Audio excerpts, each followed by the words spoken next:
చూసారా ఎంత praise the lord, ఎంత థ్యాంక్ యూ చూసారా 3 రోజులు అయింది, తినడానికి తిండి లేదు. కొంతమందికి రోడ్డు మీద ఉన్న వాళ్ళకి అందుతుంది. దాదాపు 4 లక్షల మందికి ఎంతో ఇబ్బందులు పడుతున్నారు. తాగడానికి మంచినీళ్ళు లేదు. ఇమీడియట్ రిలీఫ్ మేము ప్రపంచమంతా గ్లోబల్ పీస్ ద్వారా చేశాం. ఇది చాలా ఈజీ వర్క్. చంద్రబాబు నాయుడు గారు, కలెక్టర్స్ వారి ద్వారా ఇంకా స్పీడప్ చేయాలని నేను రిక్వెస్ట్ చేస్తున్నాను.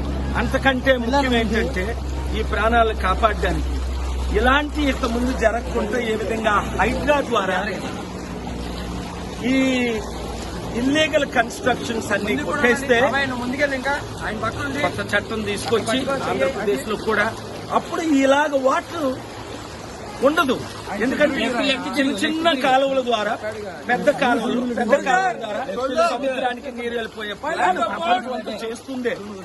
ఎంతమంది ముఖ్యమంత్రులు ఎందుకు చేయలేదో నాకైతే ఆశ్చర్యం ఉంది. చాలా ఇంపార్టెంట్. చూసారా